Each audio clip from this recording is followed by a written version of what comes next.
Yeah, hi, this is Larry Zoro. We're going to talk a little bit about gardening today. I know a lot of people are interested in making bales out of totes.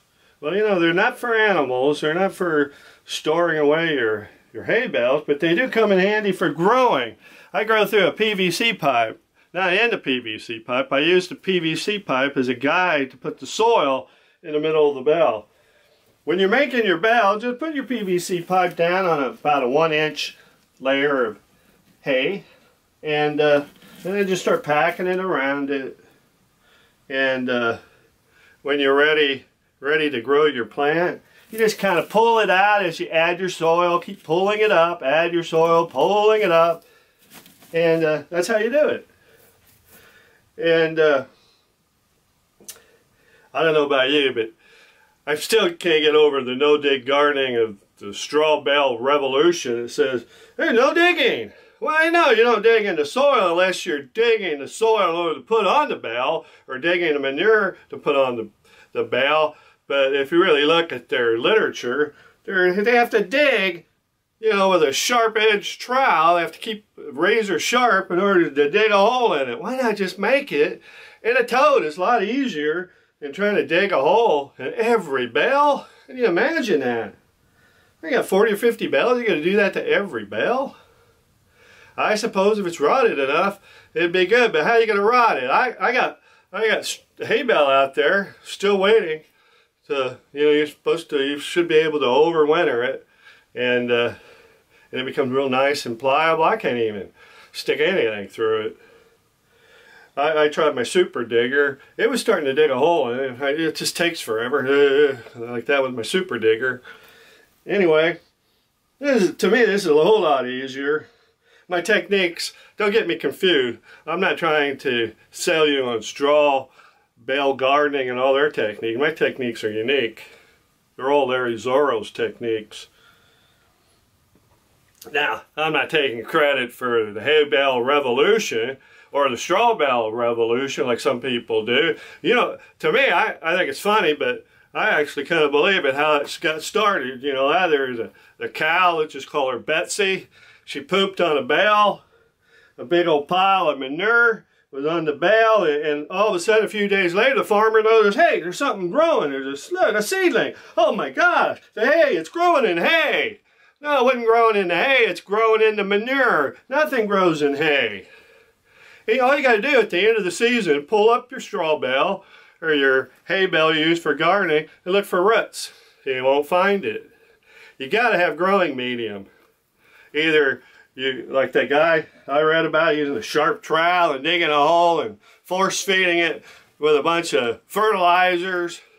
You know, I don't even like the idea of cooking a bale. I cook it naturally in the earth, in a trench. But they cook it, I think they do better luck cooking it in boiling water, but they cook it with a nitrogen. Take a cup of nitrogen and just pour on there. Well, too much nitrogen, you know, puts inorganic salts, you know, it leaches out. You're supposed to water it and put nitrogen, it'll just leach it away. But anyway, they say they have great results using a cup of nitrogen.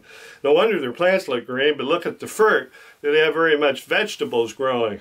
You know, tomatoes and everything will be green. Maybe it's good for lettuce, but you know, anybody knows too much nitrogen will inhibit the plant's ability to produce. Larry Zoro, no, that's horticulture for you. Do a little reading, get a book on horticulture. You'll learn a lot. But anyway, my technique.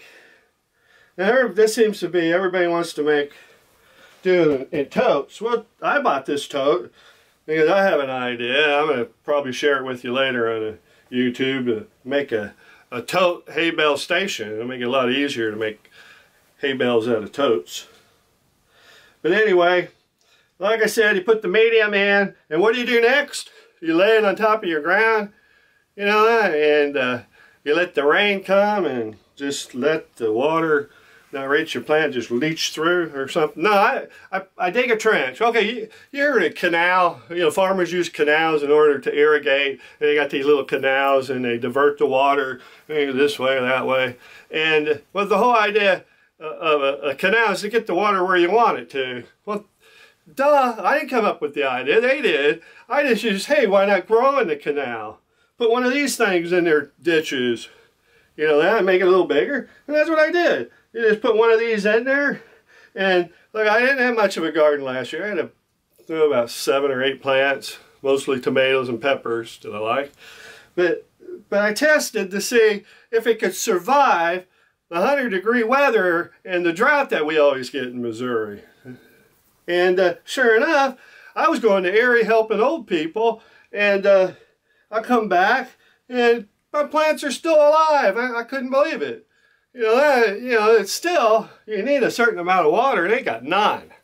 And okay, another good thing, irrigation, watering. You ever try using a soaker hose like a lot of straw bale gardeners tell you to use it? I tried soaker bells before they even suggested it in their propaganda. But anyway, the next year they don't last long. If you do buy them, keep your warranty, because they ain't gonna last long. They're gonna start spouting off water here and there. You're gonna have to be cutting into them and attaching them together again because they leak and they just don't do a good job. And what I do, you look at the flow of your landscape. If the water flows this direction, I don't know if you can see me.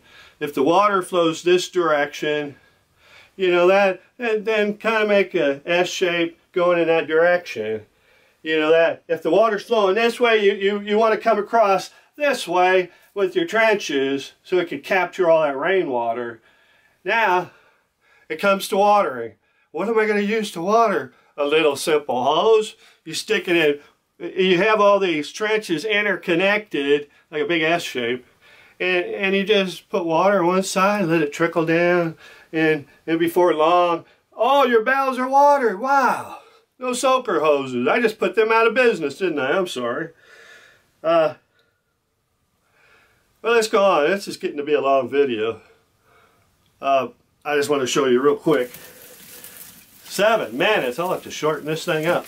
See, there you go. There you go. Look at the hole. Look, can you see the hole? Maybe you can't. Can you see the hole? Maybe I should take this out to show you. It's just a bunch of monarchy. Look at that. Look at that hole. Hey, look at that hole in there. Wow. And when you grow, look, I put it back in. All right, well, this is Larry Zoro. Maybe I won't show you some pictures of my garden. My test garden. I really don't show you too much. It's getting to be, like I said, a long video, and I don't want to bore you to death. But anyway, it works. I'm telling you. Planting these things in the ditch. Plant it to dig a ditch. Let it stick out maybe a little ways there. You can always put green tea or manure or whatever you want to put around it. That'll help compost it even more. But this is Larry Zoro. Remember, have a good time at baling.